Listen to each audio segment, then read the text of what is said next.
Pablo a los filipenses, vamos a leer. Cuando estén sentados les saludo como es debido.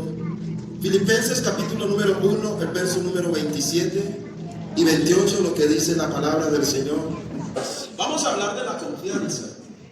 Amén. Cosas que debe caracterizar al cristiano es la valentía. ¿Cuántos dicen amén? De hecho, en los días en que fueron escritas las palabras de estos versículos que acabamos de leer, se necesitaba ser un verdadero valiente para seguir a Cristo. Porque en aquel tiempo, convertirse al Evangelio, en pocas palabras, era cavar su propia tumba. Particularmente en el contexto en el cual se escribió la epístola, era una época de mucha persecución, según los datos bibliográficos. De hecho, el mismo apóstol Pablo en la misma porción menciona acerca de las situaciones que había tenido que afrontar a causa del Evangelio. Frases o versículos que están registrados como que Pablo diga las cosas que me han sucedido, mis prisiones, hasta llegar a decir, para mí el vivir es Cristo y el morir es ganancia. Y Pablo les dice esto porque de alguna manera él tenía muy claro acerca de que ser creyente es una asignatura para valientes. ¿Cuántos dicen amén? Pablo les dice, por esto, a vosotros, os es concedido a causa de Cristo, escuche bien, no solamente que creáis en Él, sino que también padezcáis por Él. De alguna manera, todo esto lo padecieron a quienes iba destinada esta carta.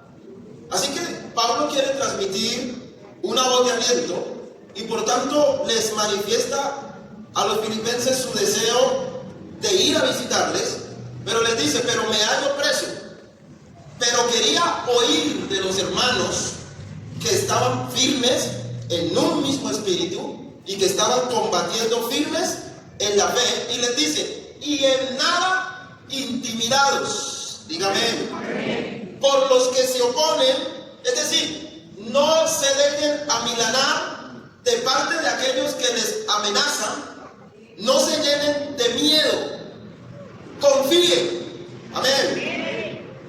Miren, hermanos, sin duda alguna, las circunstancias en las que se vive la vida cristiana hoy, con relación a las del primer siglo, son sustancialmente diferentes.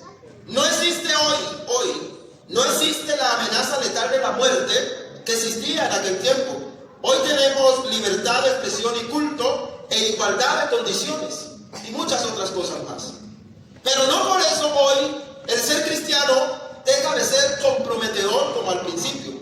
Porque la Biblia enseña que tenemos grandes enemigos. Amén, digan amén. El sistema mundanal que está dominado por los deseos de la carne, los deseos de los ojos, la vanagloria de la vida, y con su príncipe a la cabeza llamado Satanás o diablo, siguen tan vivos y activos como al principio de la iglesia, y nos han hecho una declaratoria de guerra a todo aquel o a todos los que hemos decidido seguir a Cristo.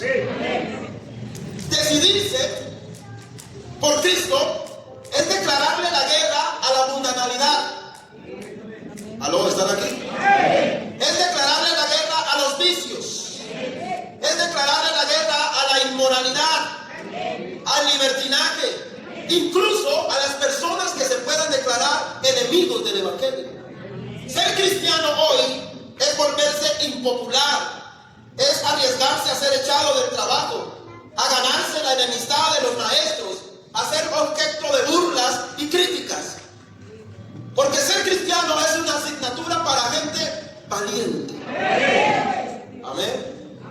Es por eso que las palabras no temas, sé valiente, no desmayes, aparecen de manera recurrente en la Biblia. Mire, hermano, yo quiero que esta noche usted entienda a través de esta sencilla exposición algo que es vital y que es fundamental en la vida de todo creyente.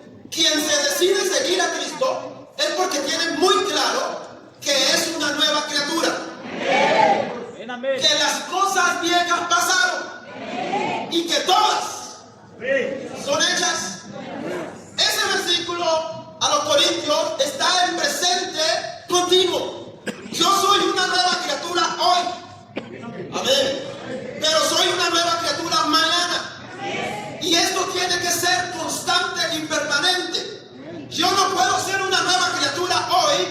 dejar de serlo mañana, porque entonces la santificación progresiva y posicional no se está cumpliendo en mi vida. Yo estoy en Cristo hoy y espero estar en Cristo mañana y todos los días de mi vida. Alguien grite gloria a Dios. Lo que pasa es que si tenemos un problema, y es que hoy nos estamos dejando intimidar. La intimidación es esa sensación de miedo e impotencia ante una situación adversa de enormes proporciones. Escuchen, dicho de otra manera, estar frente a un gran desafío y con pocas posibilidades de superarlo. Yo recuerdo que cuando yo salí al ministerio, el primer problema que se me cruzó en el camino fue un brujo que hacía parte de un grupo de 7 brujos de la región en el Chocó. Y para mí eso fue un desafío enorme, porque yo era un niño de 21 años, recién salido del ministerio. Yo le decía al pastor y le contaba, nunca había predicado un mensaje en la congregación local. Y me llamó el pastor a las 9 de la noche a decirme que a las 4 de la mañana iba para el ministerio.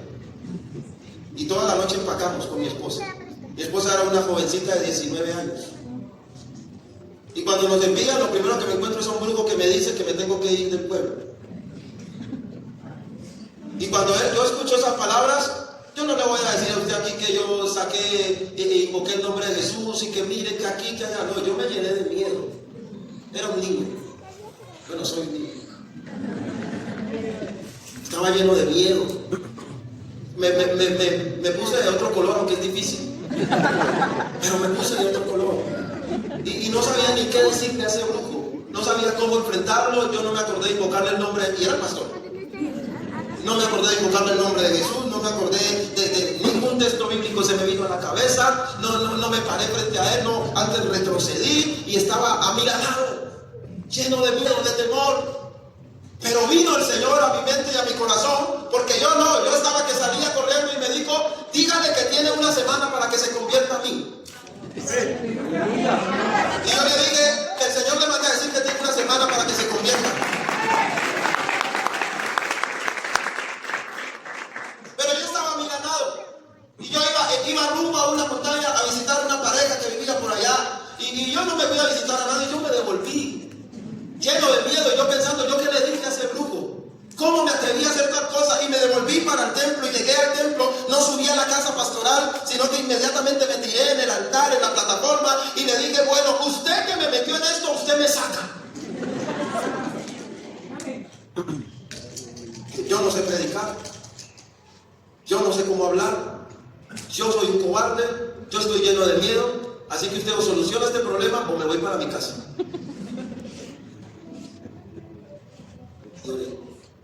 Y yo creo que fue la semana que más he orado en mi vida, porque oraba y lloraba como un niño, y le decía, Señor, haga algo, Señor, no me vaya a dejar en vergüenza. Ahora, si ese Señor me hace ir de aquí, el que queda en vergüenza es usted. A los 8 días apareció el brujo tocando la puerta del templo, y yo estaba arrodillado en la plataforma y me decía, venga. Y yo le decía, no, venga usted. Lo que pasa es que pase acá adentro. Me decía, venga, yo no, venga usted. Y como que algo me empujó y me dijo, vaya. Y me envió hasta la puerta, y cuando llegué a la puerta, el brujo se quitó su sombrero.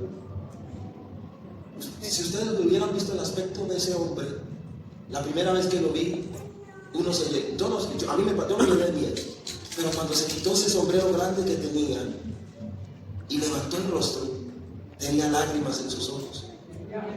Y no me olvido de las palabras que digo, yo no sé cuál es el Dios que usted tiene, pero a ese Dios le vengo a entregar mi vida.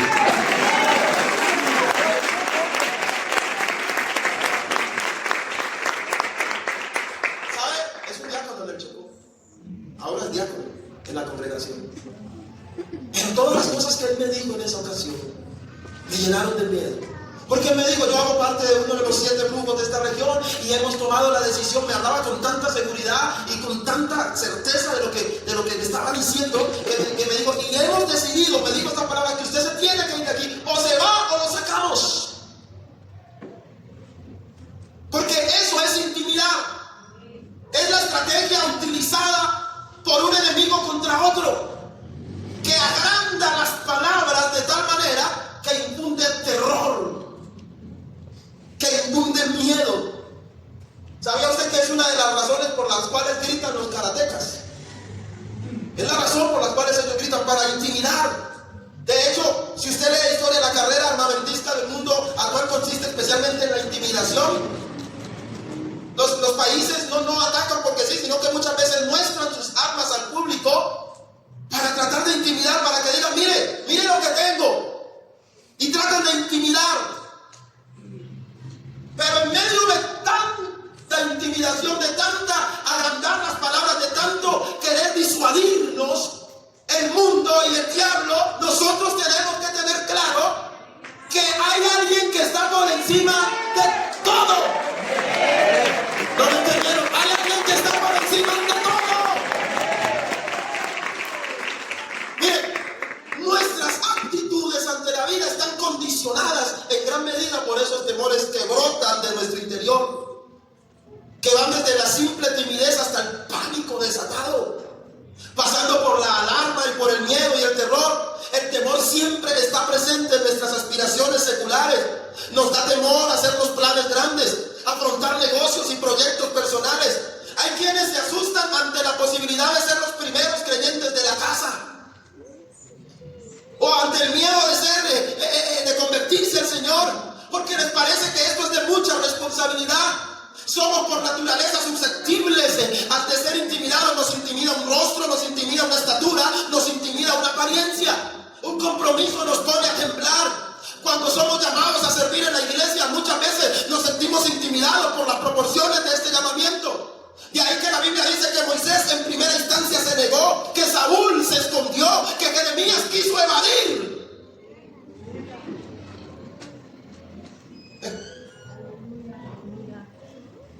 Pero la historia bíblica da fe de momentos en los que la capacidad de creer y de confiar fueron puestos a prueba. Hoy tenemos que empezar a confiar. ¿Están aquí todavía? Voy a decirlo otra vez. Hoy tenemos que empezar a confiar.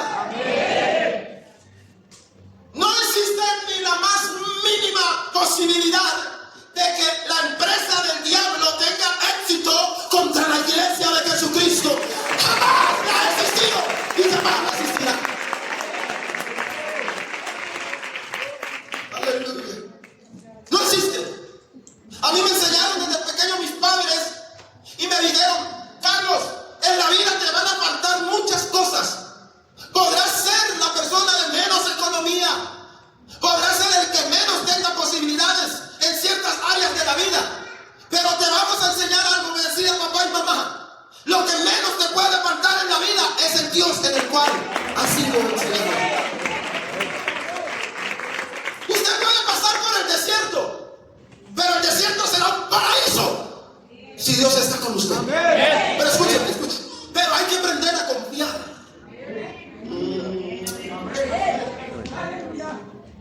Hay que volver a creer. Yo le decía anoche, a veces nos parece que la Biblia es una fábula, un cuento bonito, pero eso es real. Esta palabra es real, porque el que la inspiró en la palabra misma es Dios en nosotros. Esto es real.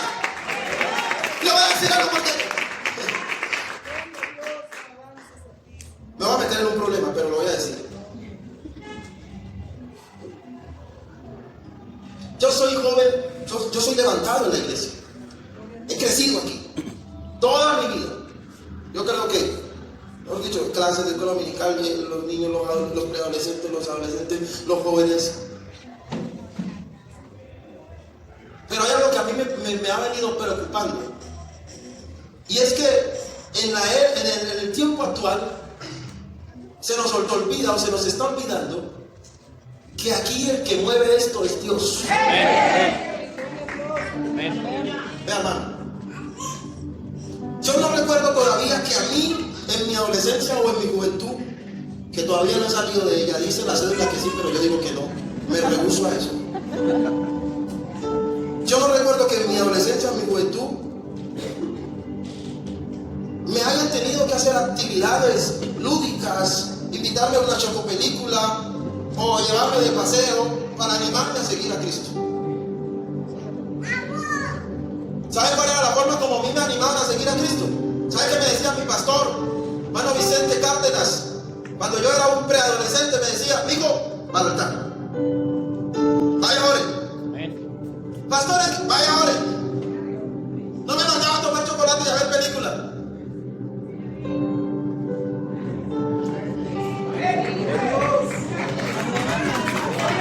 No me mandaba. La voy a mandar, pero bueno, voy a decir. No me mandaba a tener tarde de recreación. No estoy diciendo que eso sea malo. Me mandaba a ayunar. Vaya, ayude. Hablar de eso hoy es decir como que, uy, está a la antigua. Actualízate.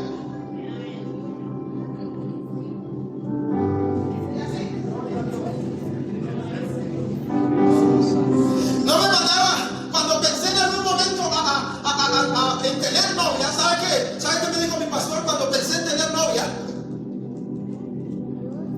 Y me dijo: ¿y qué tan enamorado estás de Dios? No, pero venga, pastor, no estamos tan extremos. No, es que los tiempos han cambiado, los tiempos pueden cambiar, perdóneme la presión, lo que se le dé la gana, pero el Dios de esta iglesia sigue siendo.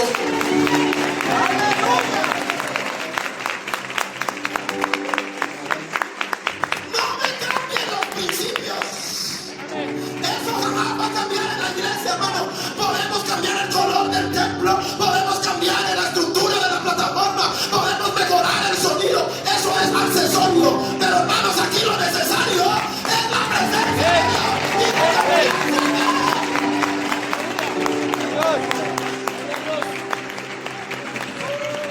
Pero el mundo con su sistema mundanal nos está intimidando, y eso no es de ahora, hermanos. La Biblia dice que Israel, ante el mar rojo y la cercanía de Faraón, se sintieron intimidados.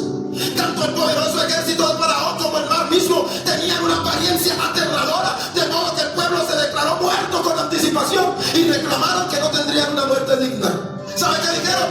¿Acaso no habían sepulcros en Egipto que nos ha sacado para que muramos en el desierto?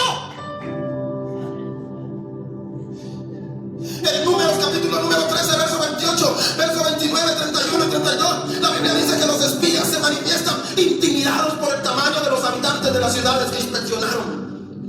Además de que sus murallas, que las hacían inexpugnables, la seguridad que tenían hizo que en su autoestima decayera al punto de considerarse como langostas.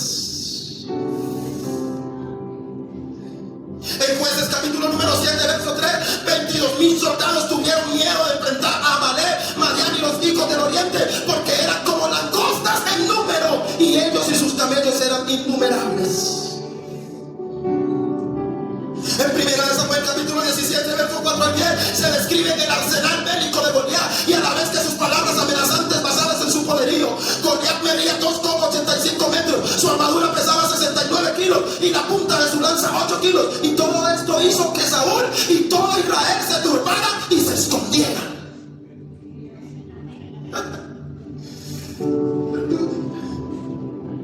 ¿Sabe qué dice la Biblia? Que tuvieron gran miedo. Pero yo quiero decirle esta noche, los desafíos no tienen que tornarse pequeños para ser afrontados. Iglesia del Señor, no esperes que la muralla sea pequeña, porque según el registro histórico, las murallas de Jericó tenían alrededor de 4 metros o más de altura y un espesor más o menos de 1,8 metros. Pero usted nunca ve al pueblo de Israel y a Josué temeroso. No, ellos tenían una confianza determinada en el Dios en el cual les había hablado. Hay quienes están esperando que la enfermedad se cure simplemente con una pastilla recetada por un médico. Otros están esperando que la escasez económica se solucione con un maletín lleno de dinero en la puerta de la casa. Quieren que los desafíos sean pequeños, pero los desafíos no tienen que tornarse pequeños. No, Señor, no importa el tamaño del gigante, todavía hay un Dios que puede hacer cosas que nosotros no podemos entender.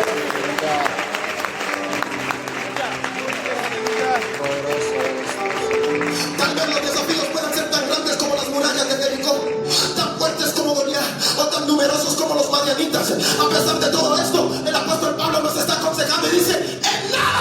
intimidados. Es decir, no se escondan, dejen de ser cobardes.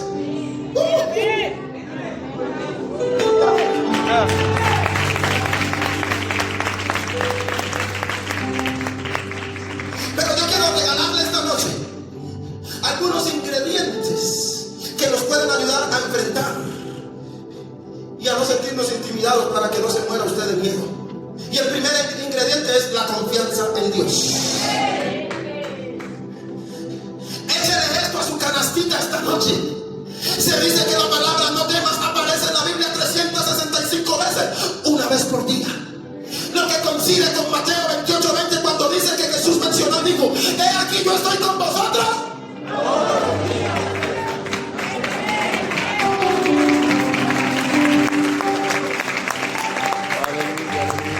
¿Acaso no dice la palabra de Dios? Si Dios es por nosotros, ¿acaso no dice: los que confían en Jehová son como el monte de Sión, que no se mueve sino que permanece? Mira, hermanos, es suficiente con saber que Dios está con nosotros para afrontar cualquier desafío. Estamos en una temporada de mucha incertidumbre. Se están presagiando catástrofes, tragedias, una sociedad corrompida y permeada por la inmoralidad, un mundo lleno de tinieblas y contradicciones. Están queriendo dañar la mente y los corazones, ay, de nuestros niños, de nuestros jóvenes y de la iglesia en general. Pero yo esta noche digo: no, Señor, nosotros no vamos a ceder frente a eso, porque todavía hay una iglesia que cree y que confía.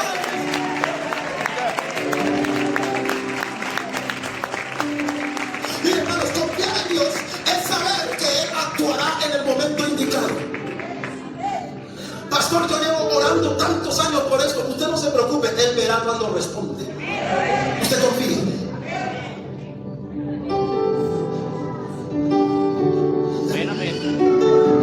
Pero es que nada, yo veo como otros prosperan. Muchos están como Asad, mirando desde la ventana de la casita y viendo cómo prosperan otros y yo nada. Otros compran, otros tienen y yo nada. Usted tranquilo, confíe. Porque nuestros negocios, nuestros proyectos, nuestros planes, nuestras empresas deben hacerse asistidos por la confianza que se están haciendo en la voluntad de Dios, y en consecuencia todo saldrá adelante. Alguien dígame amén a eso. Cuando alguien confía en Dios, no lo intimida absolutamente nada, no se amilana frente a nada, no le corre a nada. Escuche. Porque mire, vea,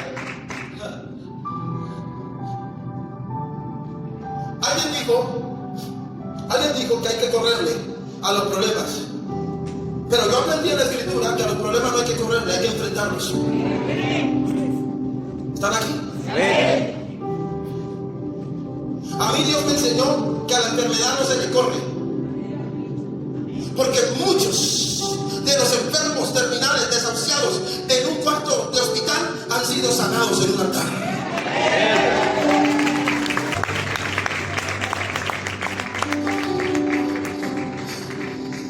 Hace algunos días me dijeron a mí: ay, Murillo,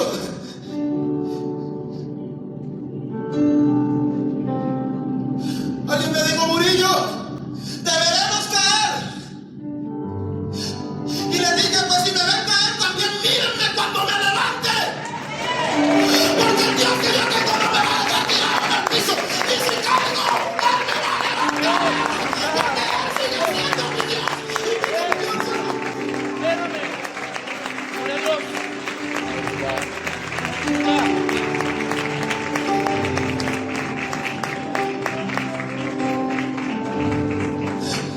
Echen su canastita esta noche en no sobredimensionar el problema.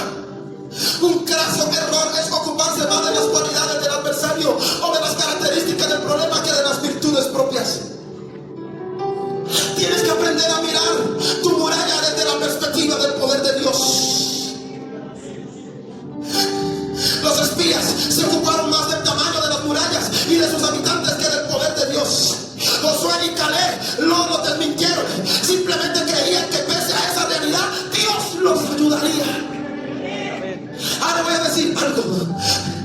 Usted puede mirar el problema y no está mal que usted diga: sí, el problema se ve agresivo, está fuerte, pero también acuérdese que hay alguien que es más grande que tu problema, hay alguien que es más grande que tu adversidad, hay alguien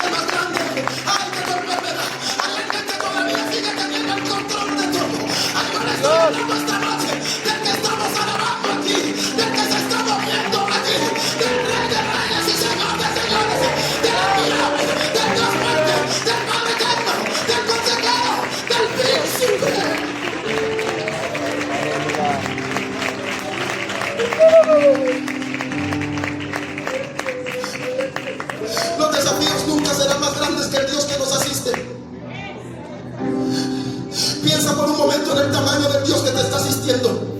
David reconoció que Goliat tenía lanza, espada y jabalina, pero que su Dios era superior.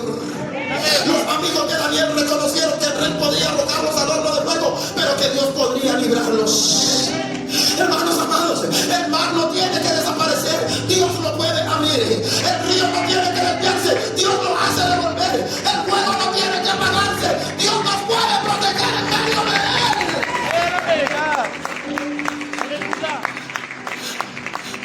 Permítame utilizar una frase de cajón de nuestra iglesia. Es hora, hay de decirle al problema qué tan grande es el Dios que tú tienes.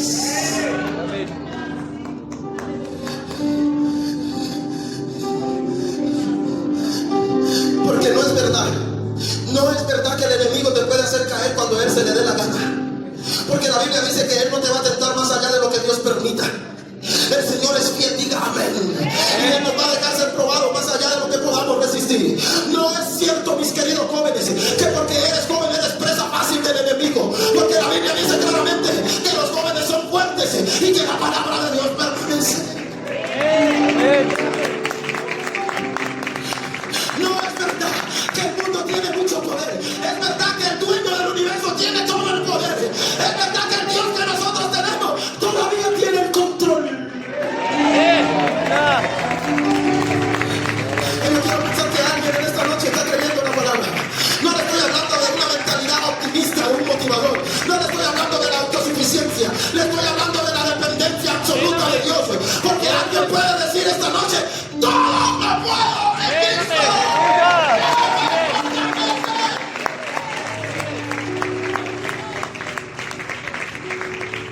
Porque Dios no nos ha dado espíritu de cobardía. Diga amén. Él nos hizo reyes y sacerdotes. Él nos constituyó como su pueblo. Él realizó el sacrificio salvífico y sustitutivo en la cruz del Calvario. Él te sacó del mundo y te colocó en Cristo. Él se metió en tu vida para que tuvieras un motor que te llevara a la victoria. Entonces no hay razón para pensar en esta noche que tenemos que escondernos. No, Señor, es el momento de salir y pelear. No me entendieron. Es el momento de salir. Porque mi hermano, hay que volver a confiar. Hay que volver a creer. Josué no sabía que estaba detrás de las murallas. Él no sabía si había un ejército esperándolo para acabar. Pero él dijo: no, vamos a confiar. Vamos a creer. Y lo vamos a hacer a la manera de Dios. Ay, es el momento de no amilanarse, iglesia. Es el momento de no intimidarse. Es el momento de pararse firme. Ay, a tu vida, a tu puerta está tocando la fornicación, está tocando el adulterio, está tocando el engaño, está tocando la mentira. Pero yo quiero saber qué es cómo se va a parar alguien esta noche y le va a decir: puedes estar tocando mi puerta, pero yo tengo la confianza puesta en alguien. Yo he decidido seguir a Cristo y no me voy a mirar. No voy a desconfiar, porque Dios está conmigo. El pecado puede estar tocando tu puerta, pero ¿qué le vamos a decir al pecado? El más poderoso es el Dios que está con nosotros. Mira, hermano, es el momento de que el pecado sienta fastidio de estar en tu cuerpo. Dios. Amén.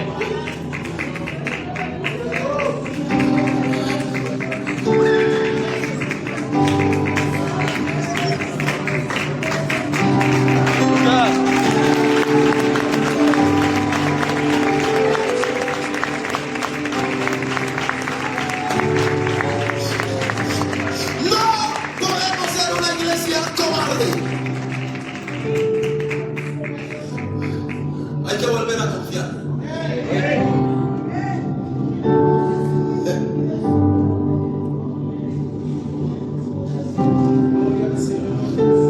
Estaba en una situación difícil alguna vez, cursando el instituto bíblico, y el pastor me preguntó: Carlos, ¿por qué no vas a seguir en el instituto bíblico? Le dije: pastor, porque no tengo dinero para pagarlo. Me dijo, se agachó ese anciano y tocó mis rodillas y me dijo: ¿y estas para qué sirven?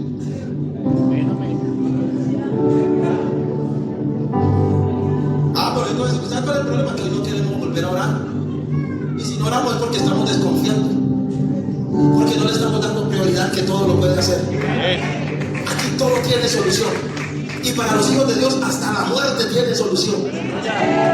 Porque este Dios es Dios nuestro eternamente. Y Él me dará aún. Ni siquiera la muerte tiene poder sobre nosotros. Entonces, ¿tú a qué le temes? ¿Cuál es tu miedo? ¿Cuál es tu desconfianza? ¿Cuál es tu cuento? Perdóname que te lo diga esta noche, pero si tú estás creyendo en el Dios que yo estoy predicando, entonces usted está confiado y seguro de que este Dios lo va a llevar a la victoria. Alguien diga amén.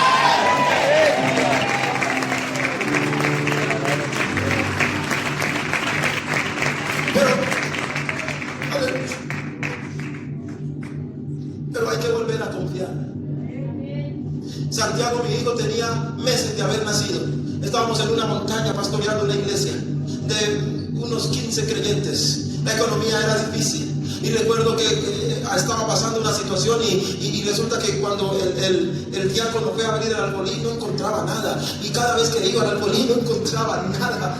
Él salía con los ojos llenos de lágrimas y me miraba y me decía: pastor, no hay nada.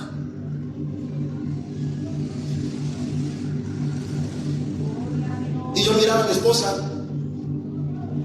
y recuerdo que un día llegamos al punto de tener que coger una pijamita del niño y ponérsela como pañal. Y le dije yo, y me arrodillé y le dije yo al Señor: bueno, Señor, ¿cómo son muertas? Perdóneme la expresión. ¿Cómo son muertas, Señor? Así no funciona esto. Y yo confío en usted. Y usted me dijo que me iba a ayudar. Y entonces, ¿esto qué es? Y me paré del altar y me sequé las lágrimas y le dije a mi esposa: tranquila, no me preocupe, el Señor ya respondió. Y me dijo: ¿y dónde está? Yo le dije: no me preocupe, nosotros somos la gente que vivimos por fe. Pero ¿dónde está? No hay plata, mira el niño, aquí no hay leche, no hay nada. Tranquila, Él ya respondió. Le dije: vamos a dormir. Nos acostamos a dormir ese domingo y el lunes en la mañana tocaron la puerta. Cuando abrimos la puerta había un bulto de remesa con un sobre y dinero allí y no había nadie en la puerta.